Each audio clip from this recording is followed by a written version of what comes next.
একই সঙ্গে রয়েছে মঞ্চে উপস্থিত আগরতলা পুর নিগমের মাননীয় মেয়র শ্রী দীপক মজুমদার।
আয়োজন করা হয়েছে।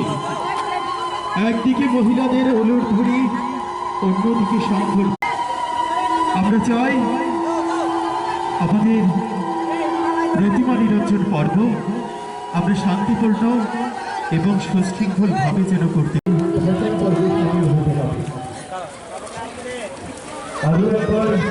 আগরতলা পুর নিগমের পক্ষ থেকে সমস্ত দর্শকদের অনেক অনেক শুভেচ্ছা এবং অভিনন্দন।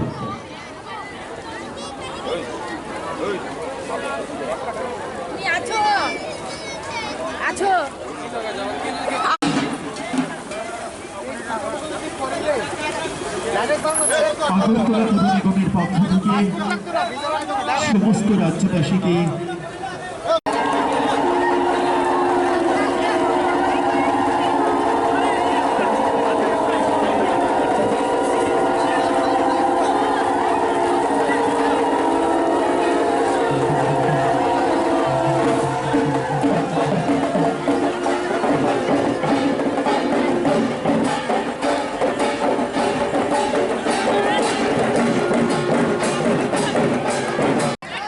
উপস্থিত হয়েছে আগরতলা পুর নিগমের মাননীয় মেয়র শ্রী দীপক মজুমদার মহাশয়, রয়েছে আগরতলা পুর নিগমের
মাননীয় মেয়র সাহেব এখানে আছেন আগরতলা মিউনিসিপ্যাল কর্পোরেশনের, এবং আমাদের সিইও সাহেব এখানে আছেন, কমিশনারও এখানে আছেন। সবার পরিশ্রমে এটা সম্ভব হয়েছে এবং এটা একটা সত্যিই ওনার একটা দৃষ্টান্ত এখানে রেখেছেন যে এত জল আমার অন্ততপক্ষে জন্মের পর থেকে আমি সবসময় এখানে পুজো দশমীতে আমি এসেছি, এরকম জল নিশ্চয়ই আপনারা দেখেননি। তো ওনারা যেভাবে ব্যবস্থা রেখেছে সত্যিই এর জন্য প্রশংসার দাবি রাখি, এবং আগামী দিন মানুষের সুবিধার্থে ওনারা যেসব কাজ করছেন এর জন্য আমি পুরো নিগমকে আমি ধন্যবাদ দেব এবং আমি সবাইকে আবার হার্দিক অভিনন্দন জানাই। আজকে আমরা পুজোর আগে আমরা বলেছিলাম আগরতলা পৌরবাসীকে যে আমরা এবার নতুন ব্যবস্থাপনা মাতৃ নিরঞ্জনের ব্যবস্থা করব আগরতলা পৌরের পক্ষ থেকে। আপনি দেখছেন নদীর জল বেড়ে গেছে, কিন্তু আমাদের ব্যবস্থাপনায় অনেক কিছু দুটো ক্রেন রাখা আছে। আমরা লক্ষ্য করেছিলাম আগে যখন ভাসানো হতো একটা করে প্রতিমা দেওয়া হতো, সারা রাস্তায় গাড়ি দাঁড়িয়ে থাকতো। এখন তো আমরা জায়গাটা বড় করে নিয়েছি, সুন্দর করে নিয়েছি, এবং এখন একসাথে 3-4টে পুজো মায়ের ভাসানো হচ্ছে। যদি কারোর সঙ্গে লোক না, আমাদের 90 জন লেবার শ্রমিক নেওয়া হয়েছে। আমাদের এখানে ভিতরে ঢোকানোর সময় মায়ের সঙ্গে যারা বাদ্যযন্ত্র নিয়ে আসছে সাউন্ড সিস্টেম ঢুকতে দেওয়া হচ্ছে না। আমাদের এখান থেকে আপনি দেখবেন মহিলারা উলুধ্বনি দিয়ে, শঙ্খ বাজিয়ে, ঢাক বাজিয়ে আমরা মামুলি কাজটা করছি। সার্বিকভাবে নতুন ব্যবস্থাপনায় একটা বিসর্জনের ব্যবস্থা করা হয়েছে। কোনো রকম অসুবিধা হচ্ছে না, সবাই খুব আনন্দে এটা প্রদান দিচ্ছেন। আমার বিশ্বাস যতক্ষণ বেলা বাড়বে আস্তে আস্তে প্রতিমা আসবে এবং আমরা প্রস্তুত আছি। আমরা সমস্ত আমাদের কর্পোরেটররা আছে, আমাদের কমিশনার আছে, অফিসাররা আছেন, আরও প্রশাসন আছে, জেলা প্রশাসন, সদর মহকুমা প্রশাসন আছে। সার্বিকভাবে নতুন ব্যবস্থাপনা এটা অভিনব। এই ত্রিপুরায় আগরতলায় প্রথম আমরা এই ব্যবস্থা করেছি মাঙ্গলিক অনুষ্ঠান। এটা দেখার মতো, মানুষ অত্যন্ত খুশি হয়েছে। এটা তারা কখনো ভাবিনি, দেখিনি। আমরা বলেছিলাম, আমরা কথা রেখেছি। এখন প্রকৃতির মায়ের আশীর্বাদ, যদি বৃষ্টি না হয় 5, 6, 7 3 দিন থাকবে এটা এই ব্যবস্থাপনা। কতজন কর্মী নিয়োগ করা হয়েছে আজকের জন্য? হ্যাঁ, কতজন কর্মী নিয়োগ করা হয়েছে? 90 জন। যাদের সঙ্গে প্রতিমার সঙ্গে মানুষজন কম আসবে, আমরা আমাদের লোক দিয়ে এটা মায়ের বিসর্জন করানো দেওয়া হচ্ছে। দুটো ট্রেন রাখা আছে, ট্রলি সিস্টেম দুটো আছে। সার্বিকভাবে মানে বিগত বছরে মানুষ যেটা যতটা অসুবিধা ভোগ করেছিল এটা হবে না। এবার স্বাচ্ছন্দ্যে মায়ের বিসর্জন দেওয়া যাচ্ছে, এবং দিন যদি ভালোতে বৃষ্টি না হয়, নদীর জল বাড়ছে, তবে চেষ্টা করছি আমরা নিরাপদে সবগুলি বিসর্জন দেওয়ার। কত চলবে কত কয় সারা রাত তো দিনের কি চলবে? আজকে থেকে আরম্ভ হয়েছে, আজকে সারা রাত্রি যতক্ষণ প্রতিমা আসে, কালকে 7 দিন রাত্রি, 7 তারিখ দিন রাত্রি সবটা থাকবে।